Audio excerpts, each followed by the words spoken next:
We've got Dale Johnson with us because there's a few decisions that we would like to discuss. Dale, we all love your Twitter feed. We come looking for it, for all the answers. And we need some answers today. Obviously, Argentina had the ball in the net a few times in the first half, but all offside, disallowed goals. But let's start with that penalty decision because they took the lead in the 10th minute through Lionel Messi from the spot. But talk to us through that foul on Paredes and why this was a penalty.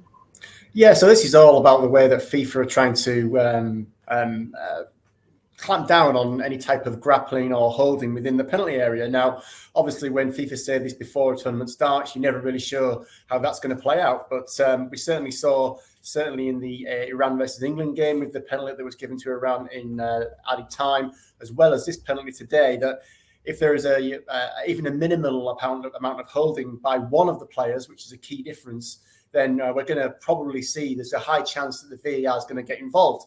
Now, obviously, physical contact is a part of football, so you can't expect corners or free kicks to come in and players not to have some level of holding of each other.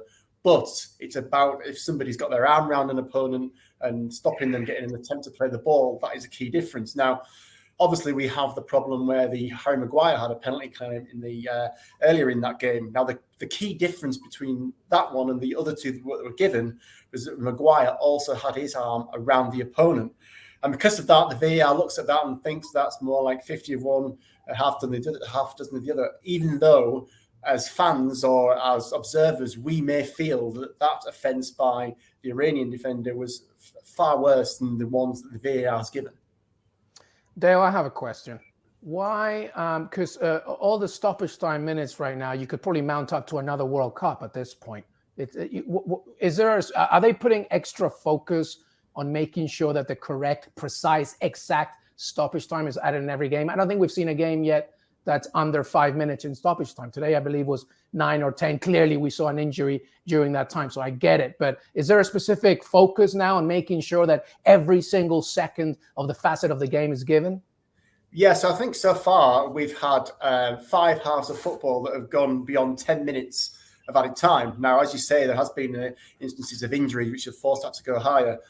But Pierluigi Collina was talking to ESPN last week, and he was explaining how FIFA really want to cut down on time wasting and get not just time wasting, but get the effective time for the ball being in play much higher. And he said that while people do focus on the general tactical time wasting of teams, it's not actually that which causes the vast majority of the ball not being in play. He says that on goal kicks, there's about 9 minutes lost in the game. The same for throw-ins when players don't really get the ball rolling straight away. And he says that while you can sort of hurry up players here and there, you can't really reduce the time lost there that much.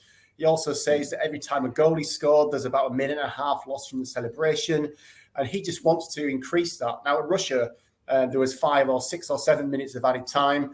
Clearly, he wants to make that, he wants to clamp down on that even more and get more effective playing time. And he's doing that by getting the fourth official to basically log as much time as possible on those throw-ins, on those goal kicks, on the goals, on the substitutions, of course. And that's why we're seeing added time go to 8, 9, 10 minutes. And I think we can safely assume now that this is going to be a staple of this tournament. We're going to see a lot of added time. And it's not just because of tactical time wasting. It's FIFA wanting to get the ball in play to a much higher time. Oh, fantastic, Kay. I got to go to Thanksgiving on Wednesday and take a train. Come and join us, Louise. We're just a bit further north of you. Listen, Dale, Argentina players called offside 7 times in the first half. We saw those goals that were disallowed for offside. Are you okay with all of those decisions? Yes, I think the only one that people will feel a bit unhappy about was the actual goal that was disallowed by VAR. There was a couple of others which were flagged by the assistants, which were shown to be clearly offside.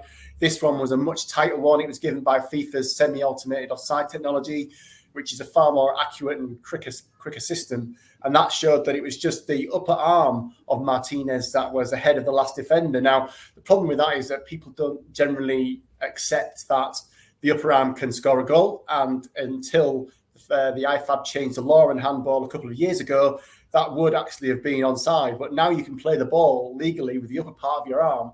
So they have to draw the line to further down. And that means that he's offside when the ball is played. And there's no other option for the VAR. The technology says offside. So there's nothing more that can be decided.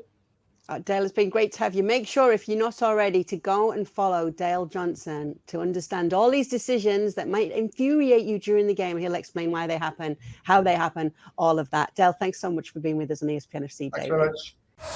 Thanks so much for watching ESPN on YouTube. And for more sports highlights and analysis, be sure to download the ESPN app. And for premium content and live streaming, subscribe to ESPN Plus.